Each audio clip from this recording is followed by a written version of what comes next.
Supreme court में जिस वक्त ये समाज शुरू हुई थी कि सूबाई असम्बलियों की इलेक्शन की तारीख देने का इख्तियार किसके पास है, तो उसी दौरान ये नुक्ता भी उठाया गया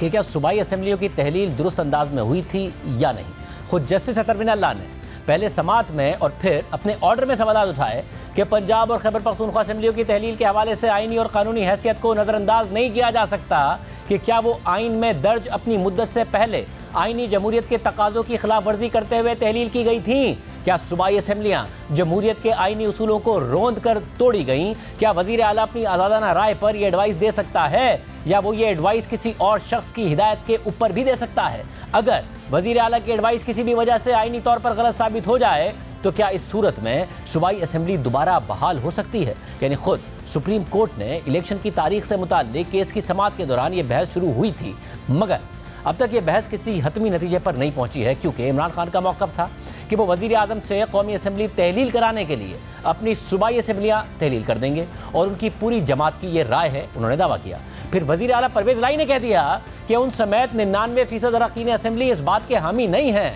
कि पंजाब असम्बली को तहलील किया जाए। फिर बाद में इमरान खान ने कह दिया कि उन्हें तो जनरल बाजवा के कहने पर उन्होंने असम्बलियाँ तहलील की। और अब इमरान खान के वकील और इलेक्शन की तारीख देने के इख्तियार से मुताल्लिक अज़ खुद नोटिस केस में सदर मुमलिकत डॉक्टर आरिफ अलवी के वकील सलमान अकरम राजा ने पंजाब असम्बली की तहलील से मुताल्लिक ये तौजीह पेश कर दी है कि जिस वक्त पंजाब असम्बली तहलील की गई उस वक्त परवेज़ इलाही के पास अक्सरियत नहीं थी, उनको 372 के ऐवान में 186 अराकीन की हिमायत हासिल थी और आखिरी वोट एक आज़ाद रुकन का था, लिहाजा एक आज़ाद रुकन की वोट की बुनियाद पर पंजाब हुकूमत नहीं चल सकती थी और यही असम्बली की तहलील का एक टेक्स्ट बुक मौका था और आइन का भी तकाजा था कि अवाम के पास जाकर नया मैंडेट लिया जाता। 14 जनवरी को जब पंजाब असम्बली की तहलील होती है आइन की रूह से, उस वक्त सूरत ये थी कि 186 वोट हासिल किए थे परवेज़ इलाही साहब ने 11 जनवरी को जो वोट ऑफ कॉन्फिडेंस हुआ। ये महज एक अक्सरियत नहीं बल्कि बिल्कुल 50% था। पंजाब असम्बली में 372 सीटें, 186 पे हुकूमत नहीं चल सकती। आखिरी वोट एक इंडिपेंडेंट मेंबर का था। अगर असम्बली की तहलील का कभी कोई मौका होता है तो ये वो मौका था, टेक्स्ट बुक मौका था कि एक वज़ीर आला उससे पहले की तमाम बहस आप भूल जाए। बाजवा साहब ने क्या कहा, पार्टी के अंदर क्या बहस हुई, परवेज़ इलाही करना चाहते थे नहीं करना चाहते थे, लेकिन 14 जनवरी को बल्कि 11 जनवरी के बाद ये बात वाज़ेह थी कि पंजाब हुकूमत नहीं चल सकती एक इंडिपेंडेंट मेंबर के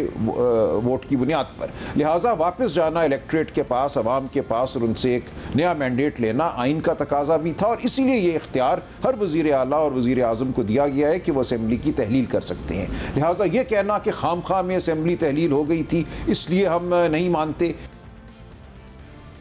तो दिलचस्प बात यह है कि पंजाब और खैबर पख्तूनख्वा की असम्बली की तहलील से लेकर अब तक किसी भी मौके पर खुद तहरीक इंसाफ के रहनुमाओं ने यह जवाब पेश नहीं किया है, बल्कि ये कहा जाता रहा है कि वफाकी हुकूमत पर जनरल इलेक्शन के लिए दबाव डालने की खातिर असम्बलियाँ तहलील कराई गई थी। और अहम बात यह भी है कि सलमान अकरम राजा जो सूरत हाल बता रहे हैं वो तो 14 जनवरी की है, जिस वक्त परवेज़ इलाही ने एतमाद का वोट लिया था और उनको 186 अराकीन की हिमायत मिली थी, मगर इमरान खान तो 26 नवंबर को ही ऐलान कर चुके थे कि उन्होंने सारी असम्बलियों से बाहर निकलने का फैसला कर लिया है और इन्हें इस काम से रोकने के लिए ही पंजाब में तहरीक अदम एतमाद और एतमाद के वोट का मामला सामने आया था।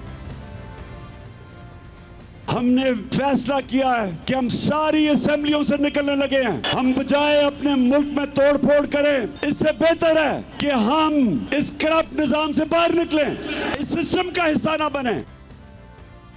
इसका वाज़ेह मतलब है कि पंजाब असम्बली इस वजह से नहीं तोड़ी गई थी कि पीटीआई के पास अक्सरियत नहीं थी, बल्कि इसलिए तोड़ी गई थी क्योंकि इमरान खान ऐलान कर चुके थे और इसी वजह से एतमाद और अदम एतमाद आई थी ताकि वो ना तोड़ी जाए। बहरहाल इसी दौरान भी कहा जाता रहा कि वज़ीर आला के पास इख्तियार होता है कि वो बगैर किसी वजह के भी असम्बली तोड़ सकते हैं। और आम बात यह है कि अक्सरियत ना होने का ख़तरा तो सिर्फ पंजाब में था और खैबर पख्तूनख्वा में तो तहरीक इंसाफ के पास 2/3 अक्सरियत थी, तो फिर वहाँ की असम्बली किस मंतक के तहत तोड़ी गई थी। और दिलचस्प बात यह है कि खुद परवेज़ इलाही ने भी पंजाब असम्बली की तहलील से मुताल्लिक गवर्नर को जो एडवाइस भिजवाई थी उसमें भी उन्होंने कोई वजह नहीं बताई थी, कोई ऐसी वजह नज़र नहीं आई थी। ना ही तहरीक इंसाफ ने दावा किया था कि उनके पास अक्सरियत नहीं है, बल्कि तो आखिरी वक्त तक ये कहते रहे कि 99% अरकान नहीं चाहते कि पंजाब असम्बली तहलील हो जाए। और इमरान खान के कहने पर परवेज़ इलाही को असम्बली तोड़ना पड़ी और फिर फवाद चौधरी की गिरफ्तारी पर उन्होंने तंज़ीह अंदाज में शिकवा किया कि फवाद चौधरी पहले गिरफ्तार हो जाते तो पंजाब हुकूमत बच जाती।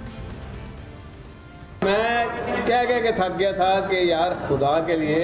अभी हमें काम करने दें, 1 साल और लग जाता ना इतने तो इन्हों के कपड़े भी नजर नहीं छाने नून लीग दे। लेकिन खान साहब के साथ जो बैठने वाले थे ना, बस वो सिरों ले गए सारी पार्टी। और मैंने कहा था कि यार आपको 25 मई याद है, आपने ज़रूर दोबारा बार बार आजमाना है, जो आजमाए हुए हों तो इस तरह नहीं करते। और 3-4 बंदों की वजह से, एक तो बेचारा मैंने वो बड़ा अफसोस है कभी पहला फड़िया जाता तो असी साडा काम ठीक हो जाना। तो खुद इमरान खान का ये मौक़िफ़ है कि उन्होंने सूबाई असम्बलियाँ जनरल बाजवा के कहने पर तोड़ी।